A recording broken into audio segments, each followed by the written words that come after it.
Okay, so today we have a topic which is interest to many. Everybody felt maybe it's the right topic for today because everybody is so much into Maya on Thanksgiving weekend, Thanksgiving day. So, Moha Maya ka Jaal. And I'm linking in this topic with the second part as understanding the difference between attachment and affection. Okay.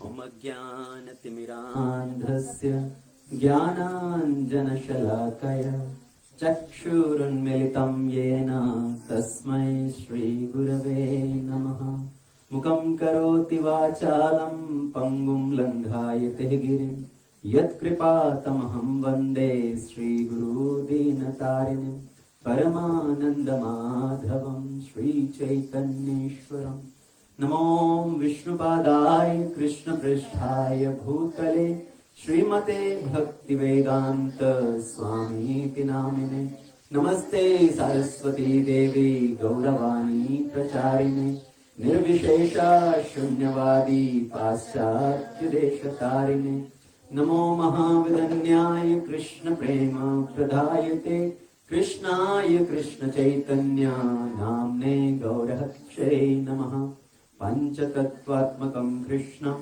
Bhaktarupa Swarupakam Bhaktavataram Bhaktakhyam Namami Bhaktashaktikam He Krishna Karuna Sindhu Dinabandhu Jagatpate Gopesha Gopika Kanta Radha Kanta Namostute Tapta Kanchana Gaurangi Radhe Vrindavaneshwari Vrishabhanu Sute Devi Pranamami Hari Priye Vancha Kalpatarubhyascha Kripa Sindhubhya evacha Patitanam Pavanebhyo Vaishnavebhyo Namo Namaha Jai Shri Krishna Chaitanya Prabhu Nityananda Shri Advaita Gadadhar Shivasadi Gaura Bhakta Vrinda Hare Krishna, Krishna Krishna, Hare Hare, Hare Ram, Ram Ram, Hare Hare.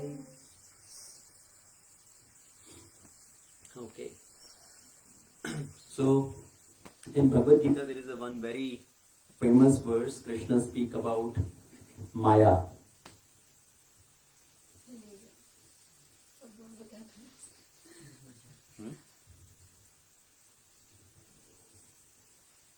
Everybody knows that verse? Okay, very nice. Anybody knows from which chapter that verse is? So in Bhagavad-gita, everybody knows about Bhagavad-gita, right?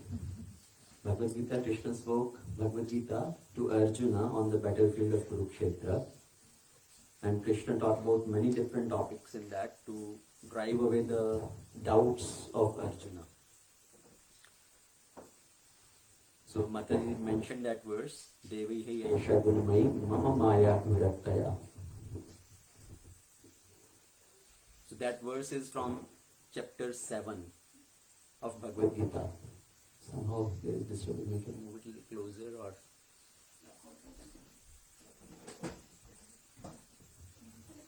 थोड़ा close कर दो, मेरे ख्याल उसको signal का connection का problem आ रहा है.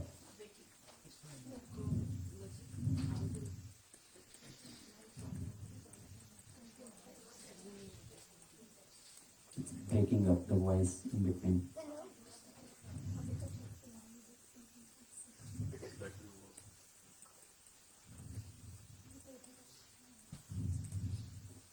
Okay, so hopefully it's doing okay now.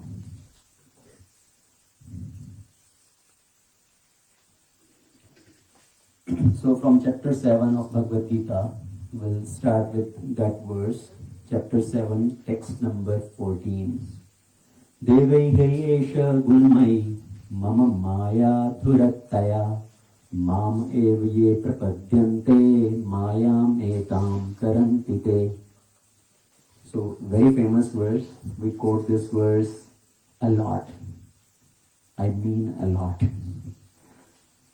So what is Krishna saying in this verse? That my material energy, which is consisting of the three modes of material nature, it is very difficult to overcome. Moha Maya dhurattaya. But how to overcome? Mam eva ye prapadyante mayam etam tarantite. But who take shelter of me, they can cross beyond this illusory energy, this Maya. So, taking that verse, let's first discuss what Maya really is, how Maya influences, what are the different tricks of Maya in general for people who have no knowledge of spirituality in the material world, so we call it as materialist people. So how Maya tricks a materialist person, but don't get overconfident that when I come to spirituality, when I take to the process of Krishna consciousness, all of a sudden Maya will release me. On devotees also Maya plays a lot of tricks. Okay, so let's be mindful of that. So how Maya tricks, how Maya plays various tricks. So in general, in material world, we say everybody want to be happy and everybody struggles so hard to become happy. Right? Everybody want to be happy? No doubt about that. Everybody want to be happy and we struggle so hard to become happy. We want to get good paying jobs. We want to get good homes. We want to get luxury cars. We want to get some name and fame, some position in this world. And we think, if I get all these things, they will make me happy. Somehow our happiness is tagged with these things. If I get these things, then I will be happy. And people struggle so hard. And everybody has heard that famous story we quote. The donkey. The master loads a lot of things on the donkey and the donkey is walking. And the owner of the donkey puts a carrot dangling with a stick in front of the donkey. And donkey thinks, if I take one more step, the carrot will be in my reach. As he moves forward, carrot also moves forward. He takes another step, he thinks, now I will catch it, then I will be happy. And then ultimately moving, he reaches to its destination. The master takes out all the load and then finally gives that one carrot. And the donkey thinks, yes, finally I achieved it. That is not the story of a donkey, actually this is the story of everybody. All of us in this world, we want to be happy, we struggle so hard to acquire these various things thinking they will give me happiness. So in that sense, that is also a trick of Maya. In Bhagavad-gita, Krishna says, Dukkhalaya Shashvatam. This material world is full of misery. Padam padam yad vipadam. At every step there is danger. But somehow we think, no, I will be happy. Why? That is also a trick of Maya. Maya says, yes, there are many problems in this world. Many people are suffering. But not you. You are special. You will be able to overcome all this and you will be able to gain happiness in this world. You will make big in this world. So that Maya Mata, she proposes all these various tricks. So she proposes, no, don't worry. That is part of life. Anyway, sometimes some problem comes. That's part of life. Don't worry about this. Keep working hard. And you will make it. So all these way, we keep struggling hard to acquire something or other. So what is this Maya actually? If we really understand, what is this Maya? Maya is something which is not real. Maya is something which makes us believe about something which is not real. That is Maya. Prabhupada write the term Maya, what is not. That is Maya. Maya makes us forget our real goal of life. As soon as we come in this material world, as soon as we touch the three modes of material nature, we are captured by Maya. So as soon as we all take birth, we were entrapped by Maya. How? It describes in scriptures that when the child is in the womb of the mother, there is so much pain, there is so much misery there within the womb of the mother also, and the child is praying hard.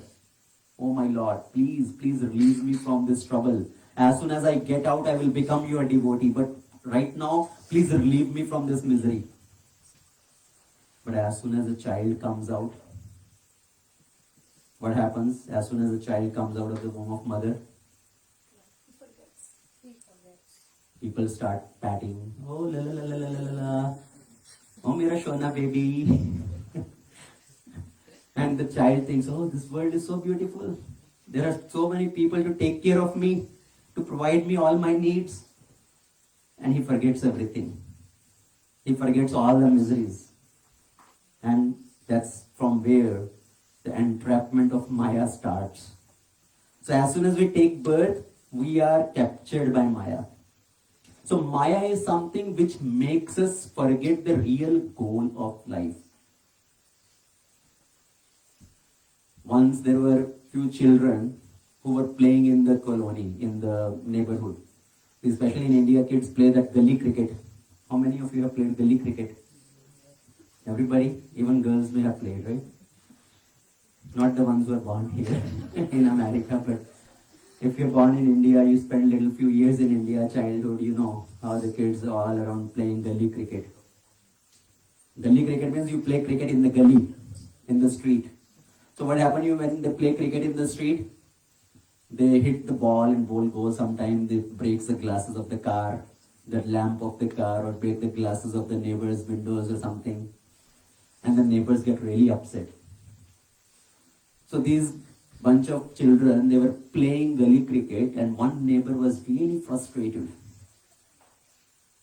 So he wanted those children to stop playing there. And he did not want to say directly because he doesn't want to spoil his relationship with the other neighbors also.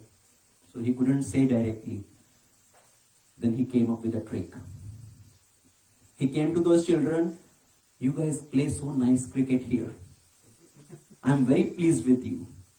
Actually, I feel so much happiness when I see you playing cricket here. You guys entertain me every day. So what I have decided, from now onwards, every day when you play cricket, I will pay 100 rupees to all of you. So like 11 players one team, 11 players another team, 2 umpire or something. So all those 24, 25 people say, I will pay 100 rupees to each one of you every time when you play cricket. So first day he paid everybody 100 rupees. Everybody very happy. Oh, so far we were all wasting our time. Now we are getting paid for playing cricket. So 3-4 days he paid 100 rupees to everybody. After 3-4 days he came to the children. He told, sorry, actually I'm getting little losses in my business. I cannot pay 100 rupees. It's too much. So now onwards I will pay you only 50 rupees per child. The children thought, that's okay. At least we are getting 150 rupees. So they kept playing. So 3-4 days again went by. He was paying 50 rupees to everybody. After another 3-4 days, he again came back. Actually, I'm very sorry. My business is further going in loss. I cannot pay you 50 rupees per day. So I will pay you only 10 rupees now. That's all I can afford. I can give you 10 rupees only. And one of the child became very angry. What is that nonsense? Are we your servant that will play here for 10 rupees only to entertain you? We are not going to play here anymore. And they walked away. So just think now what happened. See, earlier they were playing there free of cost anyways. What was the purpose of their playing? Their entertainment, right? Their happiness. They want to play and have fun. And then he started paying and the children started thinking, see, we are getting paid for playing this cricket. Wow. And then he's cut down into, I will pay only 10. We are not your servant. Why should we play to entertain you here? So they forgot the real goal, why they were playing. That is Maya. That is the trick of Maya. How Maya tricks us to make us forget the real purpose of life. Why did we come here in this material world? Why we are here in this material world? Why we have got this human form of life? The purpose of human form of life is to understand the goal of life, to connect us with the Supreme Lord, to go back to God. But then Maya captures us and traps us, and we forget the real purpose of human life, and we are wasting our life running here and there in various things to get name and fame, position, cars, different possessions. And people rate happiness with all these material things. So that is Maya. And Maya comes in many ways. Maya puts Moha. What is that Moha? Illusion, attachment. So one meaning of Moha is illusion. Another meaning of Moha is attachments. That's why we say Moha Maya. ये संसार में मोह माया बहुत ज्यादा है. And how many different types of this illusion is there? How many ways Maya tricks us? Right? Everybody is looking for this happiness that's like a Mrig Trishna. What is Mrig Trishna? See, a deer is called Mriga. And Trishna means thirst. So Mriga Trishna, a deer, once it runs into the deserted land, then it's searching for water. It goes searching, and somewhere it will think there is some water. It reaches there, but there is no water, and he just keep running here and there. That is called Mriga Trishna. So same way in this material world, we are all in Mriga Trishna of getting this happiness in different material objects. So we are entrapped in Maya, in this Moha Maya in so many ways. First Moha is Moha of Vyakti, right? Attachment with different people. We get attachment with different people. To name a few, who? With whom we get attached? Kids, our family, spouse, parents, our relatives, friends. So we get attached to different people.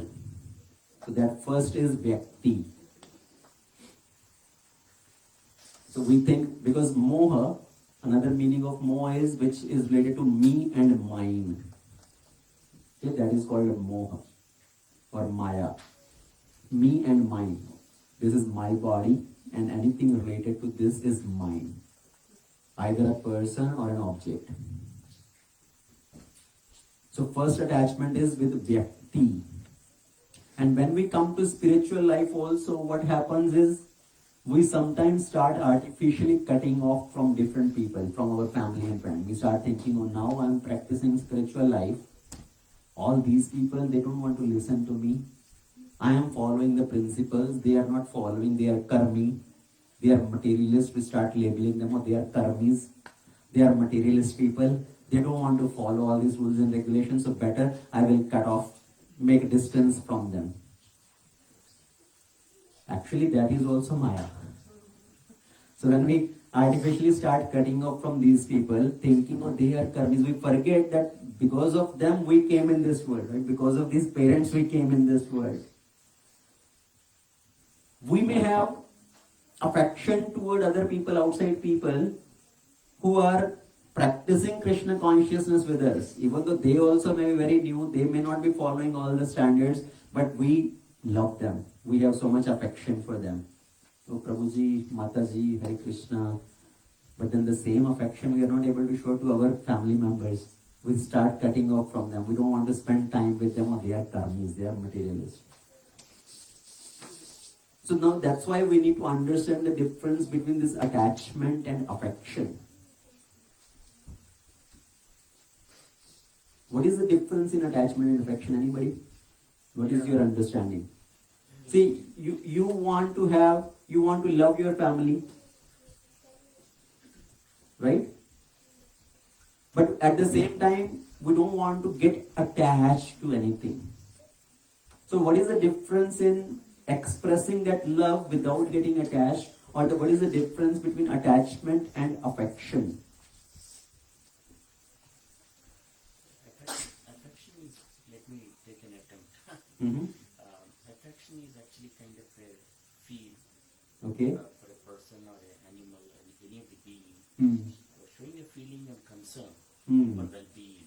Yes. It is actually a,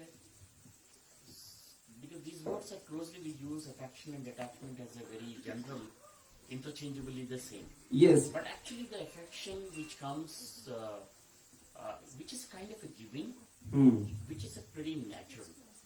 Okay. Very good. That is the affection. Hmm. In terms of the attachment is a sort of a receiving. Hmm. You know, we are trying to fill something, some vacuum for someone. It's a kind of a people. The characteristics are like hypersensitivity, like I have to be back of him too. Come on, friend, kind of a thing. Which is basically an attachment, which is kind of an obsessive. Okay. Times. I think this is the closest thing what I can be able to. Okay, very good. That's a good answer.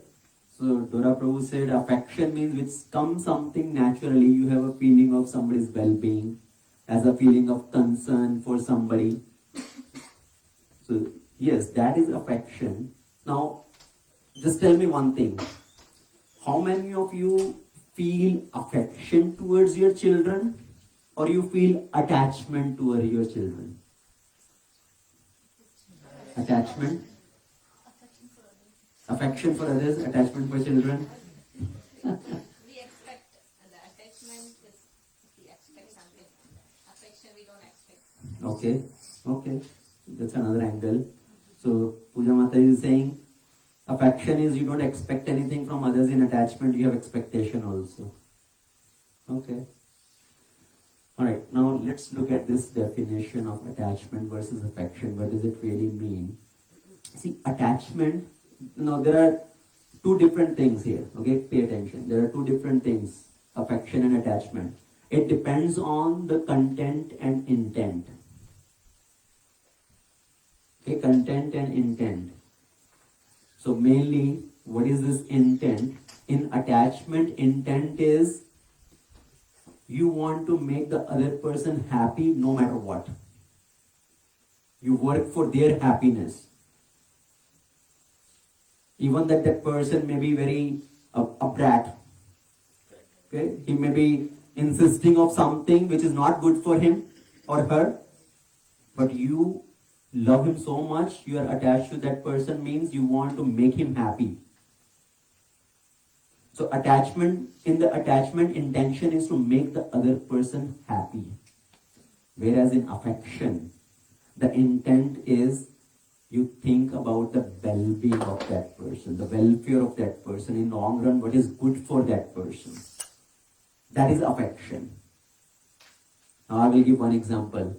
A child is crying. Okay, he is asking for chocolate to his mother. Please give me chocolate, give me chocolate, give me chocolate. And mother knows that chocolate is not good for the child. His teeth are bad. There is cavity in his teeth. But when the child starts crying for 10 minutes, 15 minutes, even though the mother knows it's not good for him, but she is so attached, she wants to make him happy somehow. Okay, take this chocolate. Now, was it affection or attachment?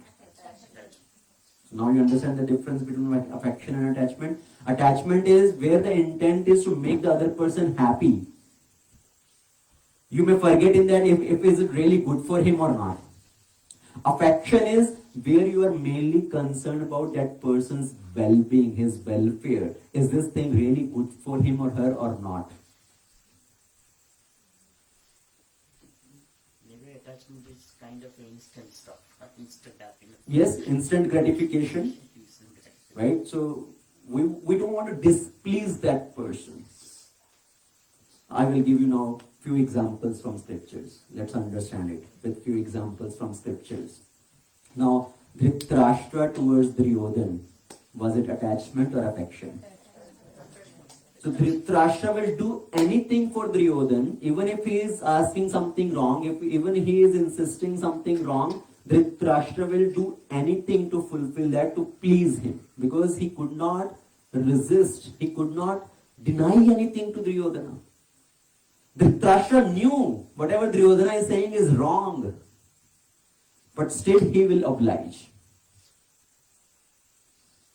Krishna came as a peace messenger. We discussed this last time. Dhritarashtra knew what is the right thing to do. That I should give the 50% share to Pandavas. But Duryodhana was stubborn. He said, no. I will not give anything. I want to rule over everything. I want to control everything. And Dhritarashtra could not say anything against Duryodhana. He did not want to displease Duryodhana. And even he knew in long run it's going to be fatal for Duryodhana. It will cause the whole destruction. But he was so attached. So that is attachment. To please the person, you want to do anything, even though it may not be good for that person. Second example. So first example we took from Mahabharata. Second example, let's take from Ramayana. Ravana kidnapped Mother Sita. And this war is going on. At that time, Ravana thought, let me now wake up Kumbhakarna. We need Kumbhakarna's help. So they wake up Kumbhakarna. Kumbhakarna wakes up from his slumber and Ravana comes to meet Kumbhakarna. At that time, when Kumbhakarna knows the whole history, what has happened, that Ravana has kidnapped Mother Sita, and Kumbhakarna teaches Ravana. He gives lesson to Ravana. Whatever you did was wrong. You should not have done that. Now also no harm done. Go and return Sita and fall at the feet of Ram and ask for forgiveness. Ravan said, don't tell me all this. If you want to do anything good to me, then act on that. Otherwise go and sleep. So even though Kumbhakarna knew what is right and wrong, still what did Kumbhakarna say? You are my brother. Even though you did wrong, now my duty is I will still fight on behalf of you. I will still fight for you. Till I have life, I will fight for you. If I die, that time you understand now nothing can be done. At that time, at least go and surrender to Ram. So Kumbhakarna knew what is right and wrong. He instructed Ravana also. He did not listen. Did Kumbhakarna say, no, I cannot do anything for you? He was so attached. Oh, you are my brother. Even though you are doing wrong, that's okay. I will be on your side. And when Kumbhakarna was killed, did Ravana listen to Kumbhakarna's word?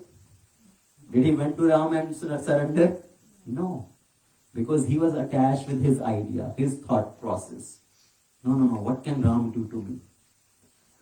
So there is a difference in attachment and affection. And now, everybody, just think about this. When we treat our children, when we treat our parents, when we treat our friends, other family, relatives,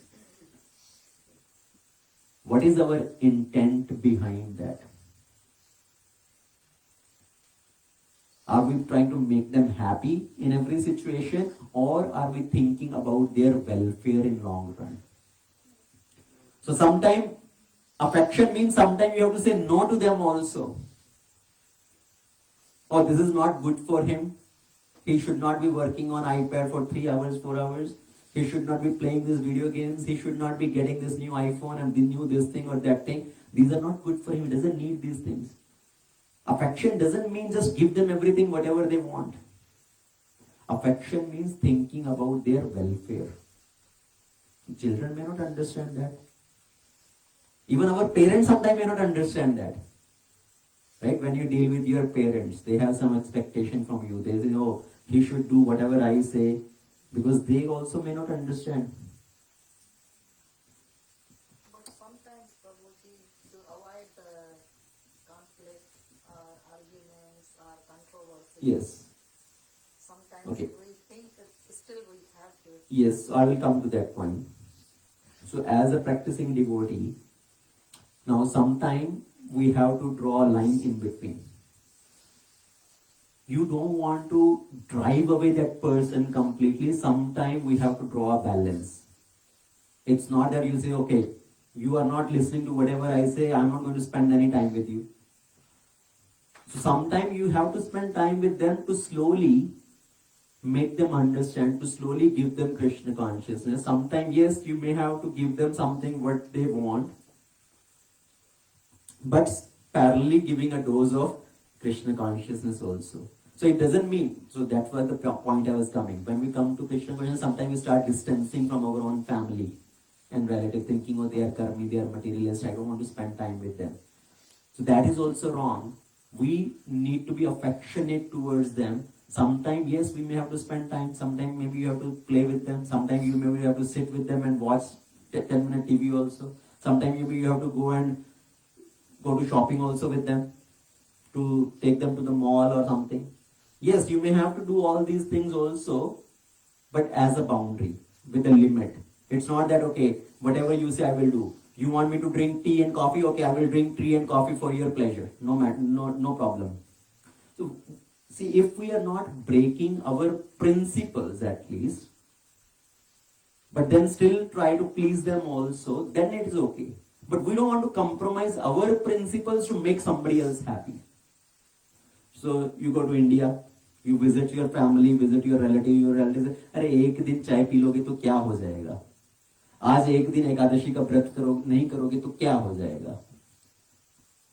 So it's not that now to please them, I will give up my own principles, my own standards. Yes, we want to be affectionate towards them. First of all, you need to be affectionate towards yourself. Okay, self-compassion, self-affection. What is good for me? What is my welfare? So we understand the difference in affection and attachment. So first trick of Maya, the first type of moha is moha of vyakti, people. Spouse, children, parents, everything. Now the second thing is the moha of vishaya vastu, objects. We get attached to different objects. How many of you are attached to your phone, your car, your laptop? So all these are different objects, vishaya vastu. Some people want more and more clothes. Oh, let me buy 2 more pair of clothes, 3 more pair of shoes. All these are what? Attachment to different objects. That's what the point of this Thanksgiving. Right? So on Thanksgiving, people go for shopping.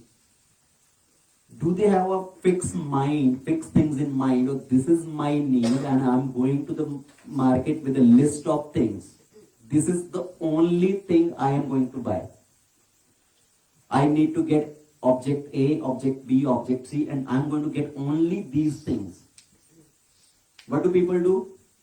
They just go to market, they just go to different shops, and whatever come in the front, oh, this is 30% off. Oh, this is 50% off. I'm saving 50%. Let me get this. Even if you don't need those things, just grab those. Oh, it's on sale.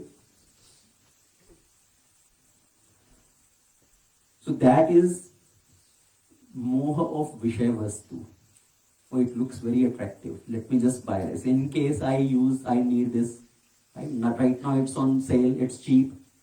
So maybe 6 months down the line I may need this thing. So let me buy this. So people get attached to different objects. Then moha of, it's called vasudha. Vasudha is land. So first thing was moha of vyakti. Second was moha of vishaya vastu. Third thing is moha of vasudha. Vasudha means land. Land in our sense we can say home.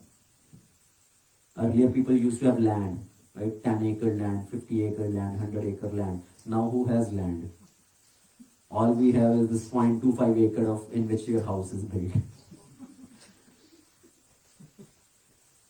And we get attached to land or to the house. See, people who have land, there are so many fights because of land. Right? They fight for one inch of land. 1 feet of land. He put a boundary wall on my side of the land.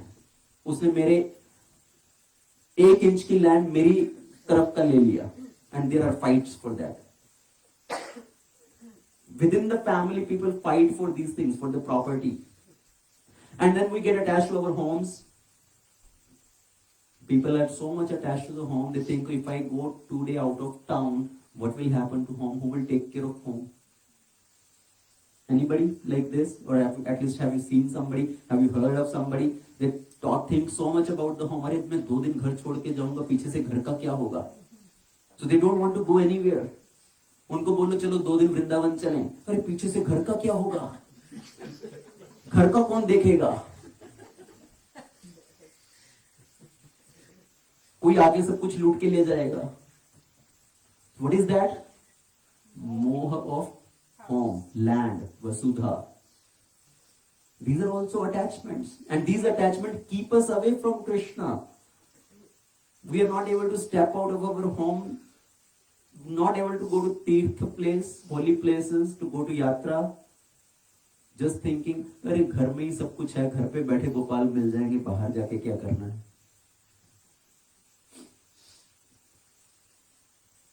Everybody understanding? Is it too heavy? The next type of moha.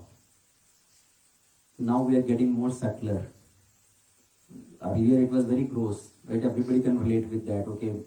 Attachment with people, attachment with objects, attachment with land or home. Now, attachment with a thought, idea, vichar.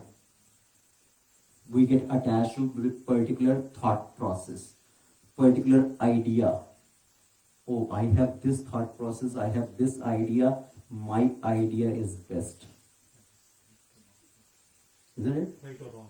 Right or wrong? I am right. Everybody else is wrong. Whatever I think, that is right.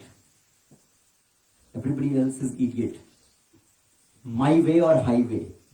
Right? People say that. या तो जो मैं बोलता हूँ वो करो, नहीं तो सब खत्म यहाँ पर बस. So we get attached to our different thought process, certain ideas. People think we are very religious people. What else to do? That is enough. Right? We are very religious people. We follow these particular rules and regulation of the Shastra. That's all.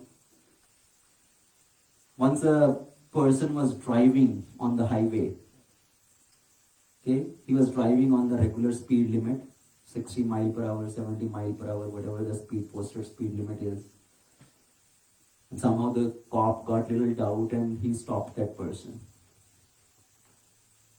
Asked the person, and the person asked, "Sir, why are you stopping me? I'm going on the speed limit. I'm not driving fast. I'm just going on the speed limit." "Yeah, that is fine, but I got little doubt. I thought the car was little shaky. We thought maybe you are drunk." "So, no, I'm not drunk." "Okay, where is your driving license?" "Here is my driving license." "Do you have car insurance?" "Here is my car insurance." So he has everything perfect. All the documents are there. He's driving on the speed limit. Headlamps are working. Headlights are working. Everything. So he was following all the rules, all the traffic rules. The cop asked, "Yes, everything is nice. You're following all the rules, but can you tell me where are you going? Where are you heading towards?" "Oh, that I don't know. I'm just driving. I'm following all the rules. But where I'm going, that I don't know." And that is our situation. We think I am a very religious person. I follow the scriptural injunctions, the basic rules and regulation. But beyond that, I don't want to understand anything. What is the goal of life? So people just stuck with little religiosity. हम भी महीने में एक बार मंदिर जाते हैं. जन्माष्टमी पे मंदिर जाते हैं हम. थोड़ा दक्षिणा भी देते हैं. But they don't want to get little deeper into spirituality. There's a big difference in being religious versus being spiritual. Somebody may be pious. Just being pious is not being spiritual. We need to transform our piety into transcendence. So some people think, yes, we are pious people. So they get stuck with that thought process only. Some people get stuck with different thoughts, different ideas. Like in the office also, we see some people get stuck with their idea. My idea is the best idea. So moha of vichar. Then comes moha of varna, getting into more subtler. A moha of varna. What does that mean, varna? Some people are very proud of thinking, I'm a kshatriya. Some people are very proud of thinking, I'm brahmana. So they get attached with their varna only. They get illusioned by the varna, particular their phase of life. And they are not able to move beyond that, thinking what is the real goal of life. हम लोग क्षत्रिय होते हैं, मरने मारने के लिए तैयार रहते हैं. Right? Some people talk like that. Some people say, I am Brahmana. I do my Gayatri every day. Actually, there is one very beautiful story from the Puranas. One Brahmana, there was a Brahmana, and he will always do his Gayatri. Never miss his Gayatri. So the Brahmana, somebody who is a Brahmana, or even in our process also, somebody can take Brahmanical initiation. So the Brahmanas, they chant Gayatri 3 times a day. Three Sandhya. So we do Sandhya Gayatri. So this Brahmana was very fixed. He will never miss his Gayatri. And one time in the afternoon, this Brahmana was sleeping, and the time in which the Gayatri to be done, the time was passing. And one person came to him running and started waking up. Wake up, wake up, wake up quickly, wake up, you need to do your Gayatri, wake up. So this Brahmana woke up and see what happened. And he said, oh, this time is passing by, I was not doing Gayatri. And so he sat down, he did his Gayatri, he thanked that person. Very ugly looking person, black complexion, and thanked that person. Oh, I am very thankful to you, you saved me today. Otherwise I was going to forsake my standard, my principle of not doing this Gayatri today. So I am very thankful to you. Who are you? He said, I am Kali.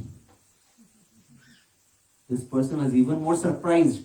Kali? I thought Kali is somebody who takes person away from dharma, who engages somebody in adharma, and you are very nice.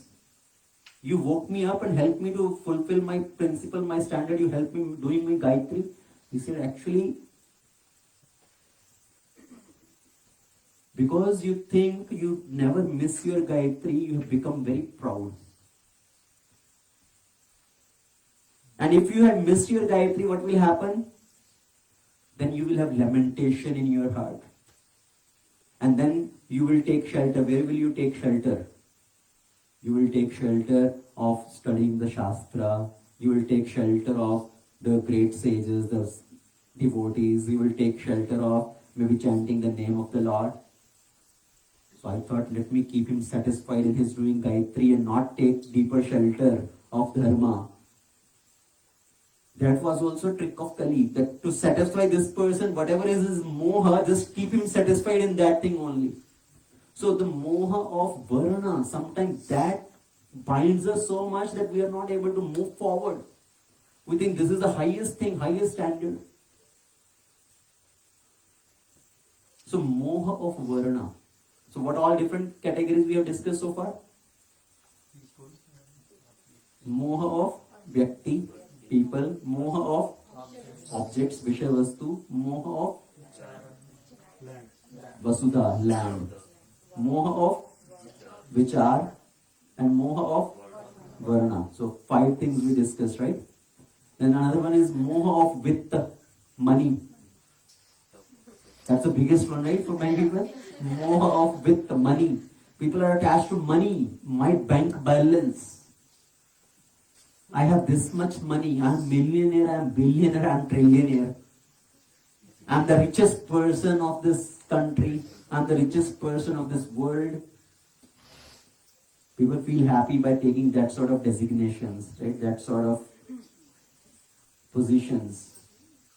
So people are so much attached to the money. Can we say that we are attached to money or free from that attachment? How many of you think you are free from attachment of money? You are free from attachment of money? You are saying, it's a mixed response.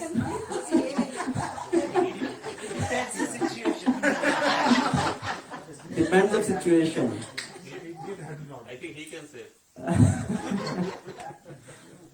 doesn't have any responsibility, Yeah. they are not attached. So people who don't have any money, I'm very detached, sir. I don't care for money. And who has little money, they are very attached, right? So we can say in that way. So we are very attached to our money. We hear so many times the importance of doing charity. Especially as a grihastha, this is our duty. One of the very important duty to do charity, to do donation. But are we really able to do charity as per the injunctions of scriptures, as per the standard of scriptures? See, if you earn whatever amount of money, charity is not a matter of how much you give. Charity is a matter of attitude. It's about developing that attitude of giving. Don't think, okay, when I have lot of money, then I will do charity. Whatever you have right now, if you're not able to give something, no matter how much you get, that time also you will not be able to give. Because it's a matter of attitude. So how many of us can say safely, honestly, that we do charity at least 1% of our income? 1%. If you earn $5,000 a month, that I do $50, bahar ka bahar, $50 charity, 1% dedicated every month.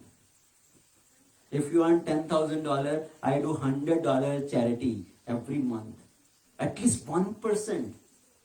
Scriptures go, actually you should do 10% charity. And Sanatan Goswami, Rupa Goswami, they showed the standard of 50% charity. Okay, don't forget about 50% at least. First, let's come to 1%. If you earn $5,000, $50 charity. If you earn $10,000, $100 monthly charity. How many of us have signed up for that monthly donation program to the temple? Please raise your hand if you have signed up for a monthly donation program. I'm not saying this temple or that temple. At least some temple, either our Detroit temple or Farmington temple, at least somewhere you are contributing as a monthly donation program. Not in the temple, Akshaya Patra, yes. Okay, that's good. At least something which is in service of Krishna. So my very sincere, humble request to all of you, even if we have signed up somewhere else, we should support our local temple. Because that is from where we are getting our nourishment in terms of our spiritual guidance, our spiritual uplifting, spiritual consciousness. So we should definitely support our local temple. I have heard some devotees, they say, oh, we support that particular temple or this temple. Once one devotee, it's 4 or 5 years back, Guru Maharaj came here. So he was my god brother. And he asked me, Prabhuji, I support some other projects of Guru Maharaj, but I don't do any charity, any support to my local temple. I said, Prabhu, you should support your local temple. That's also your responsibility. Yes, we can do support in other projects, either to other projects of our Guru or other temple where we were maybe connected earlier, but where we are right now, we should support that. That's also one of our responsibility. So my sincere request to all of you, please sign up for the monthly donation program. Doesn't matter how much you give. It could be $20, $30, $50, $100 based on your budget. At least 1 to 10% in that range, we should contribute monthly. Start with 1% at least. See, no temple can run without funds, right? Everything needs financial contribution, people contribution, people support. So temple needs finance, temple need people to contribute their time and energy. And that's for our benefit. So we need to come out of that attachment with money. That attachment, the moha of vitta. And we want to acquire so much actually. We struggle so much and we sacrifice so much things to acquire more and more. And that's what in the beginning, that's from where I started. Everybody want to become happy by acquiring more and more in this world. Once there was a person in India, he had some land in India, and he will rent that land and earn some money, earn his livelihood through that. Once his friend from Abu Dhabi came, and he told him, "What are you doing here? You have little land here, just 2 acres, and you are little earning some money, and you are able to manage your dal roti in that. So that's not very nice. Actually, you can earn much more. How much worth is your land here?" He said, "Maybe this 2 acre land in this particular area, maybe 50 lakh rupees, 1 crore rupees. So in that much money, you have only this few acre land here. Actually, in our Abu Dhabi, Saudi Arabia, in that much money, you can buy vast land. So why don't you sell all your land here, collect all the money, come with me, and I will help you buy a big property there. You will live like a king there. You will have so much land." So this person thought, "Oh, maybe that's a good idea. Everybody is rushing to outside. Bahar sab kuch pata nahi kya rakha hua hai. So we'll sell all our property, all our land here, and we will also get into the plane and reach outside country." So he sold all his land, got all his money deposited, and came to Saudi Arabia. And this person, he said, "I know the king, and I will arrange a special meeting for you, and you can tell him how much money I have and how much property I can buy in that much money." So he arranged a meeting, came in front of the king and said, "My friend has 1 crore rupees, he wants to invest here, and he wants to know how much land he can buy." Now in Saudi Arabia, what kind of land is there? दूर दूर तक मिट्टी मिट्टी दिखाई देगा. It's all deserted land. So he took him out, said, "Okay, tomorrow morning, 6 o'clock, you reach that spot, we'll meet there. And I will show you how much land you can buy there." Okay, so he told him that. So 6 o'clock morning, he reached there. He put a post there as a mark. Then from here, you start running. How much land you can cover by running? जितना भाग के जितना दूर तक जा सकते हो. Only condition is by evening sunset 6 o'clock you have to reach back here. So in that time period, whatever land you can cross, that all land will be yours. So this person said, "That's a very good deal. It's on me now. How much land I can acquire?" So he said, "Let me pack my lunch with me. Pack a water bottle with me. On the way I will drink something, I will eat something, take a break, and whatever land I can capture, that will be mine." So he started running. So 2 hours he kept running. Now sun started shining, so much heat, and he was feeling thirsty. But now what thought came in the mind? अरे 2 minute के लिए रुक के पानी क्या पीना, क्यों time waste करना, भागते रहो. Let me keep running. Let me get more land. Afternoon 12 o'clock.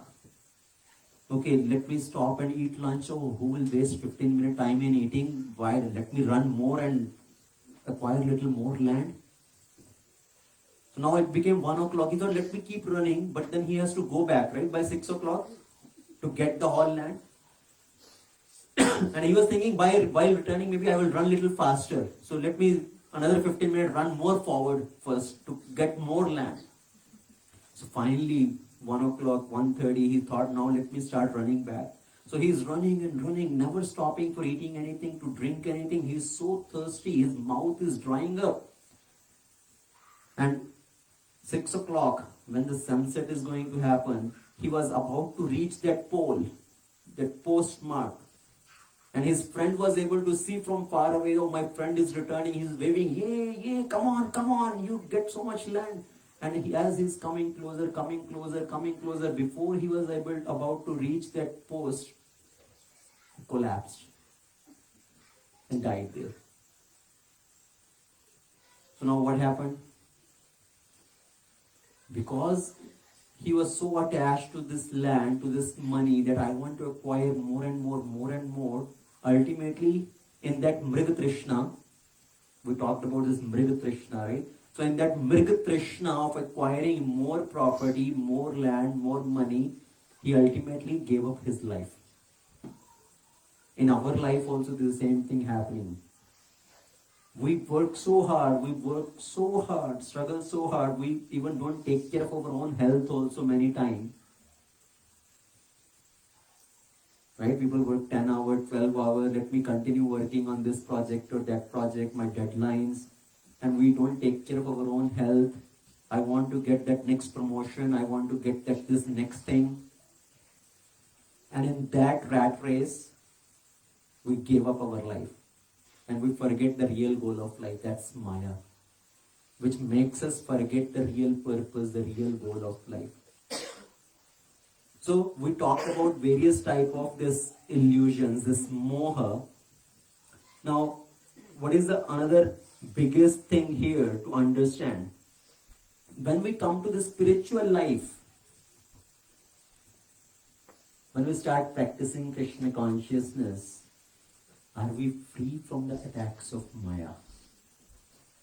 We can say, yes, I am now Krishna conscious, I am a devotee, I am not attached to these things.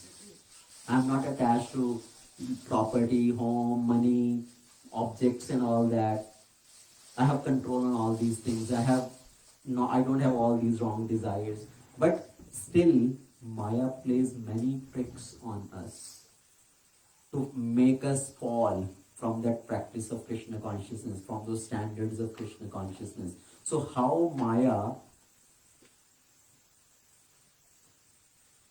captures us? One thing is, Maya attacks where we are very confident. Okay, understand that point. Maya attacks where we are very confident. Because where you get very confident, then you become a little careless in that. A person thinks, now I am very good in chanting. I do my 16 round every day. I am very good. I get up early in the morning. I do my chanting every day. So we become casual about that. Maya attacks, Maya captures. And next day what happened? Today I think I can do chanting a little later in the afternoon. I am free. Today I have a holiday. So I can do later also. Somebody thinks, oh, I am a very humble person. I respect all the devotees. So I am very confident. I don't expect respect from others. I respect everybody. And we become casual about that. And that's where Maya attacks, and one makes a mistake in that area only. Ends up committing some big Vaishnava aparadh. So Maya attacks where we are very confident. So we should be always watchful about these tricks. A very instructive story. Once one person, like now in India there are few borders where land border, right? Through land, you can cross through land. Like India-Pakistan border also, some regions are there where you can just enter into another country. India-Bangladesh border. So on one border post, this police guard is standing and this one person comes on a bicycle. Okay, just riding his cycle. And he is keeping that big bag on the back of this bicycle. क्या उसको बोरी, एक बोरी रखा हुआ था पीछे cycle की.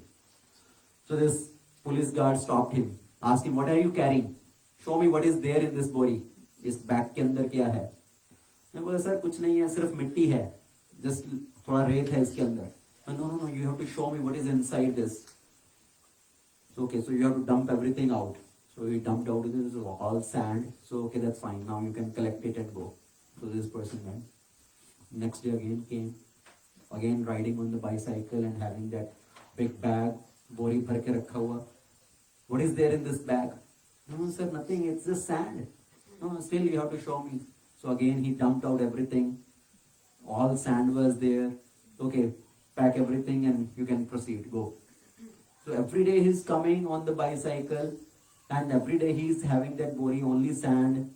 And the police guard, he is not asking anything because he is thinking, mindset क्या बन गया, ये बोरी इतना बड़ा बोरी भर के लेके जा रहा है, इसके अंदर कुछ होगा. And he is not paying attention to what else is there. He is not even checking the cycle. Cycle is ordinary. Bicycle is ordinary. बोरी के अंदर कुछ होगा. Actually, he was smuggling the bicycle, not the body. So this guy was smuggling this bicycle every day. So because this God, his mind was set on one particular thing and he missed the real content. So where we get very confident, that's where Maya attacks. We get confident about particular things. Oh, I am very good at this now. Nothing can happen. Very fixed up in chanting. Oh, I am very fixed up in association. And that's where Maya attacks and takes us away from that. And another trick of Maya is for devotees, actually how it works is, see in Kali Yuga, there is everywhere quarrel and hypocrisy. But the biggest strength of Kali Yuga is Sangha, association.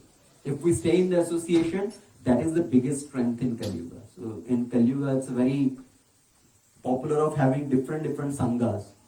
Right? Everybody is making a Sangha. This Sangha, that Sangha, Gujarati Samaj, this Samaj, that Samaj. Everybody is making Sangha. That is the strength in Kali Yuga.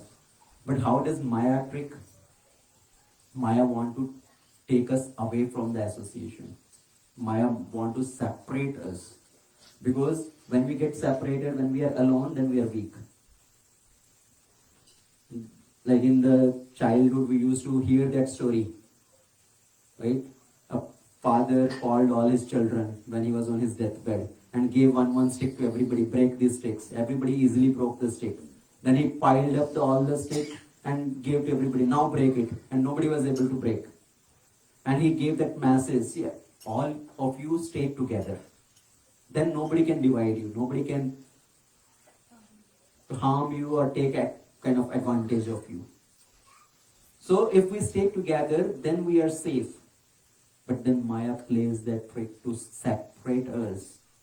That is the trick of Kali Yuga. That is the trick of Maya to bring that quarrel, that hypocrisy. Sometimes what happens is, how Maya plays trick is, we say chant in association of devotees. Stay in association of devotees. So morning, people go to temple. Some who are staying close by temple, they can sit together and do chanting. And we have many options of joining on a japa call, right, a conference call, that okay, get together and we can all chant together. So chanting together, sitting together and chanting. And how Maya plays that trick? The person starts thinking, oh, when I'm sitting with so many people, I hear their voices, loud voices, and I'm not able to hear my own voice, my own chanting. Let me go a few feet away so I can hear myself better. So let me get 5 feet away from them. So gets up from that circle and goes little distance and start chanting. And in the beginning what happens? Oh, I feel very happy now. See, I'm chanting very nicely. I can focus better now. I am chanting nicely. I can hear my own voice. Because earlier I was hearing so many other voices and I was not able to focus. So maybe if I go little more distance, then it will become even more better. So let me go another 10 feet away. It goes another distance. Oh, I feel very nice. So let me go outside and chant now outside nicely in the nice environment, in the nature. So goes outside. And then slowly what happens? Then he gets distracted. Looking at the phone, looking at this, looking at that. And then get completely distracted. I can chant later also. I can chant this time also, that time also. So this is how Maya plays trick. We are always safer with the association of devotees. Same thing with coming to association for Krishna Katha also. Sometimes we may think, oh, I can listen sitting at home also. Same thing, I can listen at home later, I can listen to Facebook. What is the point of coming here, driving here in this cold weather? I can do this or that. These are all tricks of Maya. Maya want to keep us away from devotees. Maya want to make us alone, and alone we become weak. No matter how strong you are in spirituality, but if you are alone, then you will become diverted. So Maya plays trick in so many ways. Maya's job is to separate us. And another big trick of Maya, as we start progressing more and more in spiritual life, how it plays a role, how plays a trick is, again that Moha Maya. that Maya comes, we become attached to people. Now it may not apply to everybody, right? I am talking about people maybe who are in bigger positions, bigger roles in spirituality. So it may not apply on everybody. So when we have some position, when you are in spiritual life and you are now maybe guiding 10 people, you are training other devotees, you are cultivating some devotees, we get attached to people. We may have given up everything. When we came to Krishna consciousness, we gave up so many things. Right? We gave up our family attachments, we gave up attachment with position, job, fame, worldly fame and all. But then we get attached to people. Oh, this is my people, these are my people, or this is my temple, or this is my bhakti vriksha, or this is and that. So that is another sort of attachment. And one classical example is from Bharat Maharaj's life. We know the pastime of Bharat Maharaj. See, with Bharat Maharaj, what happened? He had given up everything. Right? He gave up his kingdom. The whole earth was his kingdom. On his name, the whole land was known as Bharatvarsh. So he gave up all his kingdom. He gave up his family. He gave us all the royal opulences. Went to the forest. He's practicing. Then he got affection towards the deer. So sometimes it starts with affection. He saw this deer is crossing over the river. The tiger is chasing and she is pregnant. As she is running and crossing that river, she gave birth to that baby deer. That baby deer fell in the stream of the river, and Bharat Maharaj, who was sitting there at the bank of the river meditating, he saw this situation of the deer and he got affection toward that deer. Oh, this poor deer. So nobody is there to take care of him. Let me protect him. So he took that deer, baby deer out and started keeping him around him, started taking care of him. So earlier it started with affection. What is affection? Intention is the well-being of that person, right? The welfare of that. So it started with affection. So same way in our case also it started with affection. We want to show affection to all the people, to help them progress in Krishna consciousness. On the way, it can turn into attachment.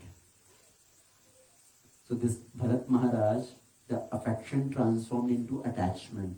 Now more than Krishna, he started thinking about the baby deer.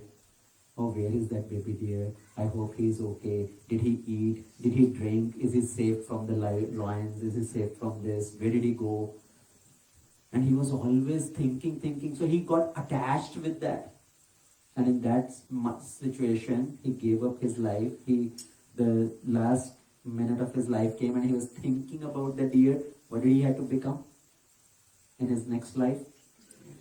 He was born as a deer.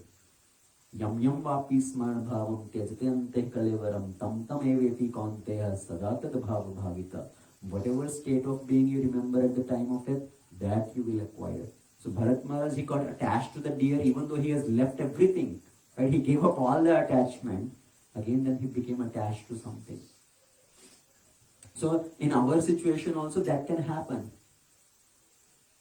Thinking about all these various things, oh mine, this belongs to me, this people belong to me, this place belong to me. And that also lead to quarrel and hypocrisy also.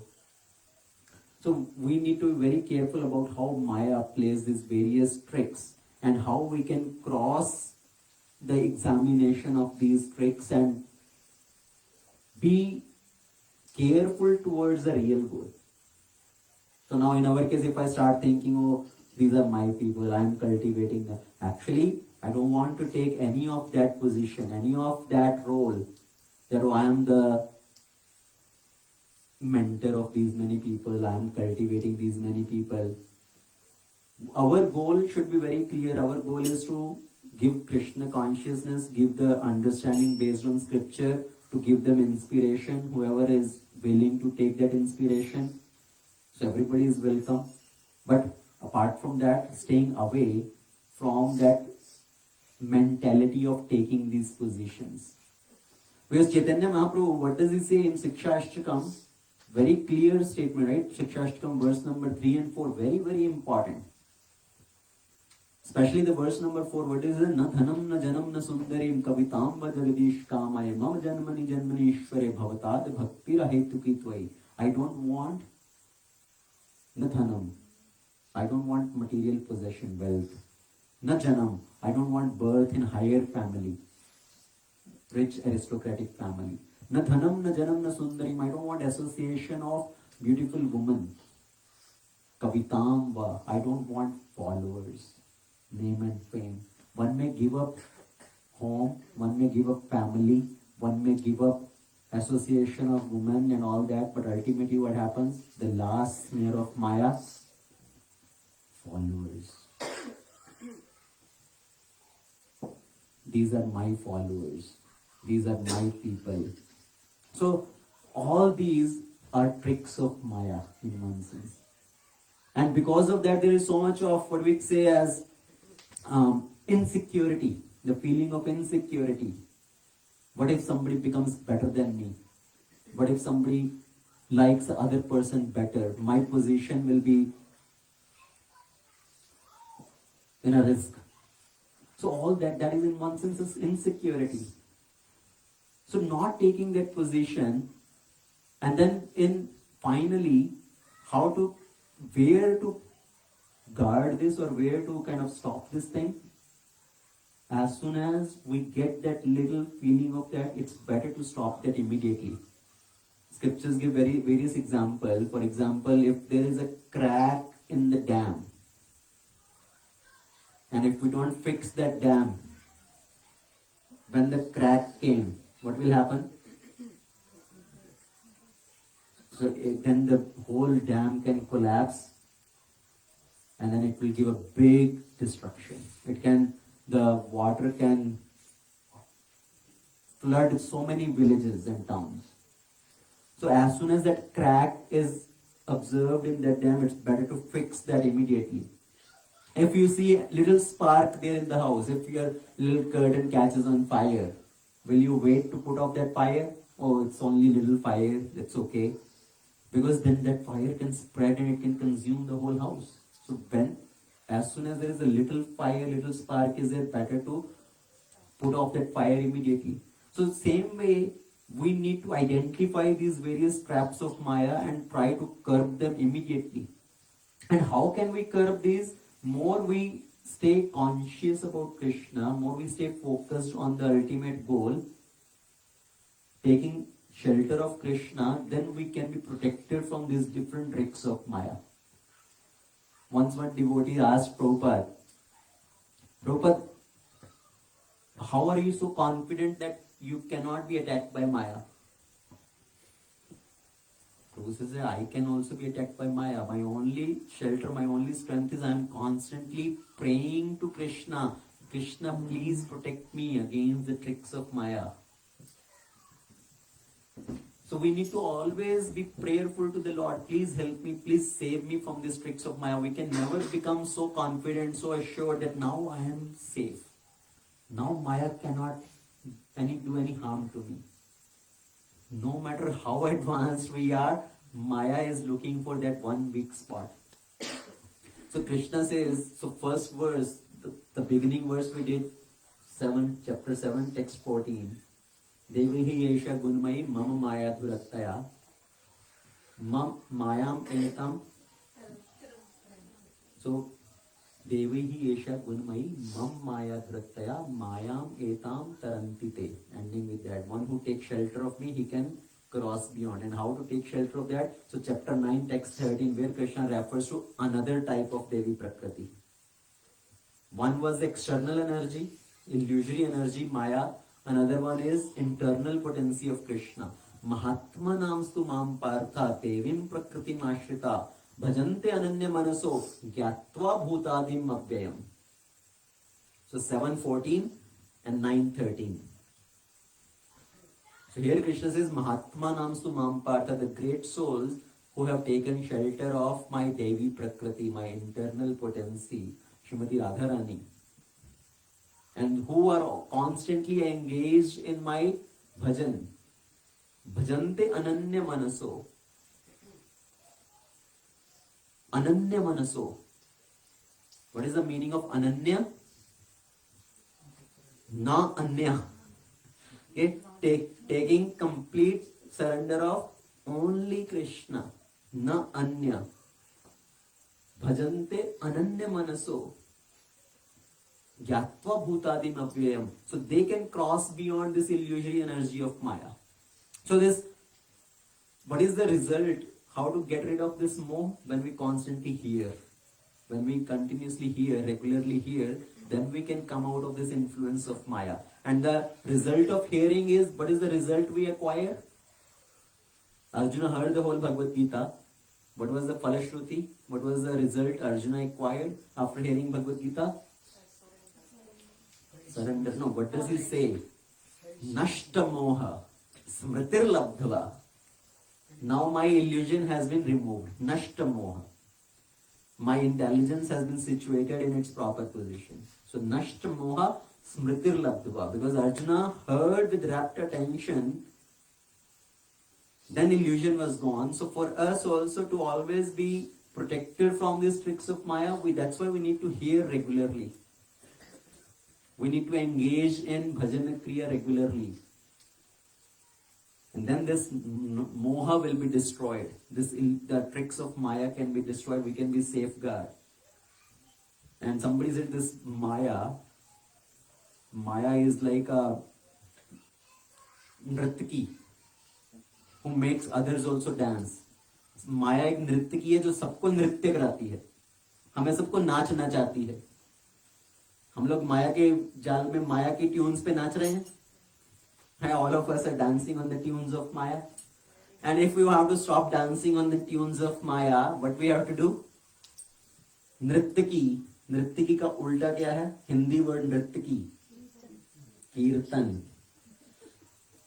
तो उस नृत्यकी के जाल से बचना है तो क्या करना पड़ेगा? कीर्तन, भगवान का कीर्तन. So if we do kirtan, if we chant the holy name of the Lord, if we engage in this bhajana kriya, if we constantly hear the message of Krishna, then we can be protected from these tricks of Maya. So, Moha Maya ka Jaal. First of all, understanding what is this Moha Maya, what is the difference in attachment versus affection. So as a summary, we said attachment is where you want to please the other person no matter what, without thinking if it's really in their well-being, right? If it's really in their welfare. Affection means thinking about their welfare. In the meantime, you may have to displease them also. That is showing them real affection. Is it really good for them or not? And we know from the scriptures, Dhritarashtra had attachment to Duryodhana. Not affection, attachment. He will do anything to please him, even though if it is bad for him in long run. Kumbhakarna was attached to Ravana. He did wrong also to please Ravana. So understand the tricks of Maya, how when we start practicing spiritual life also, how Maya can come in various ways to divert us from our real goal. Take us away from association, take us away from bhakti, take us away from our practice.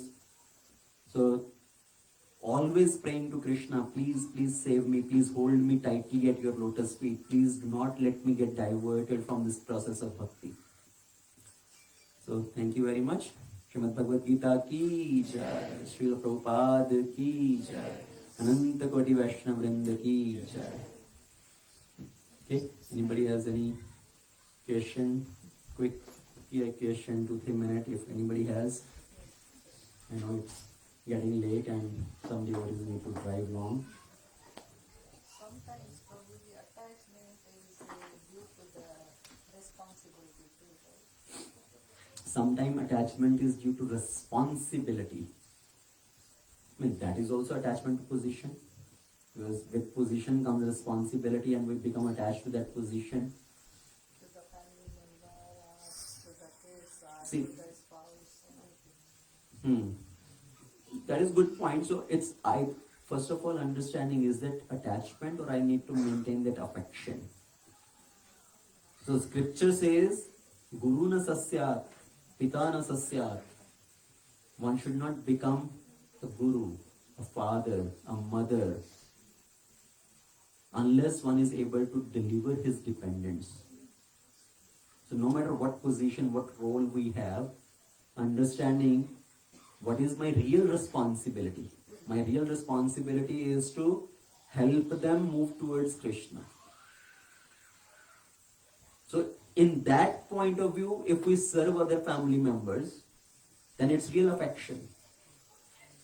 So sometimes this question comes, we are staying away from our family, away from our parents, so what can we do for them? Right? We are not fulfilling our responsibility towards them. We are not taking care of them.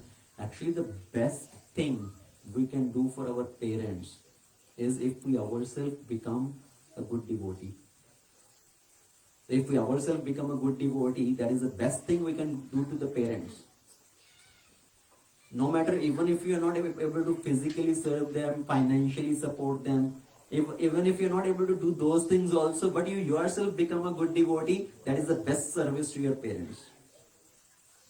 Because once we become devotee, they will also get the benefit. Anybody who is related to us, they will get a benefit.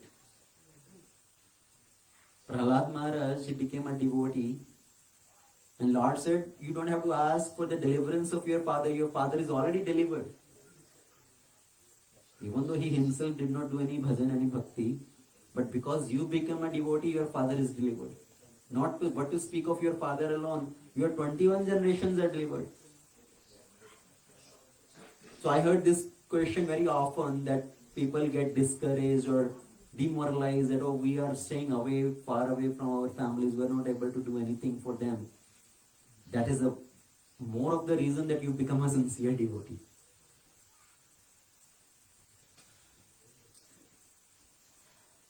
Okay? Anything else? Thank you, Guruji. Okay.